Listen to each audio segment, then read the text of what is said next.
كان متوقعا. نشرت الفيديو قبل نصف ساعة من الآن حول الأحداث التي تقع في قطاع غزة، فإذا بي أكتشف أن الفيديو تم حذفه. هذا شيء متوقع لأن الإعلام العالمي لا يريد أن يرى حقيقة ما يحدث فعلا، ويريد أن يعطي صورة مزيفة عن الواقع. لذلك لكي نتأكد أن لا يحدث مرة ثانية، اضغط لايك نوصل الحلقة ل100,000 لايك، وحاول تنشرها في الفيسبوك وتويتر وأي حساب سوشيال ميديا عندك. وحتى لو كنت شاهدت الحلقة فقط قم بنشرها، هذا كل شيء. الحرب على إسرائيل بدأت. هجوم مباغت مفاجئ من المقاومين صعق إسرائيل. العالم مصدوم والكل يترقب خروج رئيس الوزراء الإسرائيلي بنيامين نتنياهو ليعلن حالة الحرب. היעד השני במקביל הוא לגבות מחיר עצום מהאויב גם ברצועת עזה. היעד השלישי הוא לבצר זירות אחרות כדי שאיש לא יטעה ויעשה את הטעות להצטרף למלחמה הזאת. אנחנו במלחמה צריך לשמור על קור רוח. אני קורא לכל אזרחי ישראל להתאחד כדי להשיג את היעד העליון שלנו, ניצחון במלחמה.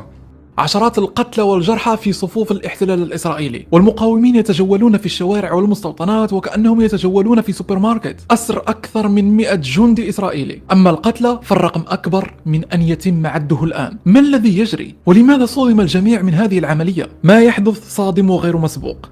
هكذا وصفت وسائل إعلام عالمية غربية وعربية ما يجري الآن على الحدود بين قطاع غزة وإسرائيل. طوفان الأقصى، هذا هو اسم عملية شنتها المقاومة الفلسطينية في قطاع غزة على إسرائيل فجر اليوم 7 أكتوبر 2023. المقاومة شنت هجوم أشبه بألعاب الفيديو والأفلام، هجوم بري وبحري وجوي وتسلل للمقاومين إلى عدة مستوطنات في غلاف غزة. والضربة الأولى تجاوزت 5000 صاروخ وقذيفة خلال أول 20 دقيقة من العملية. استهدفت مواقع ومطارات وتحصينات عسكرية.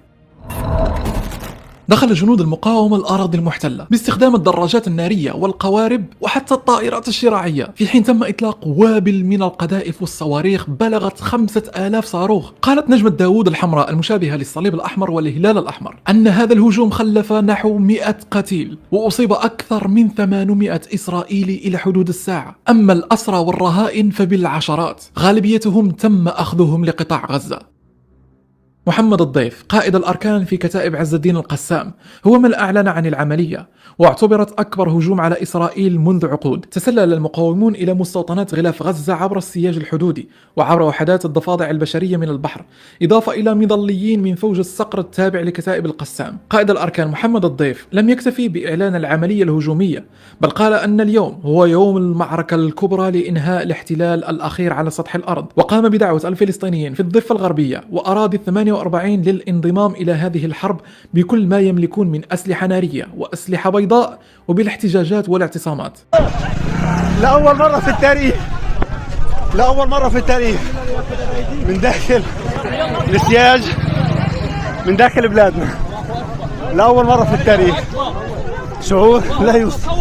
الله أكبر. وإلى الآن أغلقت معبر الكرامة الذي يربط الضفة الغربية بالأردن، وأغلقت جميع الحواجز العسكرية المحيطة بمدينة القدس، وأغلقت حواجز قلنديا ومخيم شعفاط وبيت إكسا والزعيم، ومنعت التنقل من القدس وإليها بشكل كامل. وكرد على عملية طوفان الأقصى بدأ الجيش الإسرائيلي عملية عسكرية مضادة في قطاع غزة سماها السيوف الحديدية، وبدأها بقصف جوي مكثف على القطاع. العملية الهجومية خلال ساعاتها الأولى أسفرت عن مقتل عشرات الإسرائيليين بين الجنود ومستوطنين. أدت العملية أيضا إلى إغلاق مطارات محلية في وسط وجنوب إسرائيل أمام الاستخدامات التجارية، حتى أن الحركة توقفت في مطار بن غوريون الدولي من هول الصدمة والمفاجأة وهذا الهجوم المباغت. القوات الإسرائيلية إلى حدود الساعة لا تستطيع عدد القتلى والجرحى الحقيقي. ومستشفى سوروكا في بئر السبع استقبل لوحده في الساعات الأولى حوالي 80 حالة.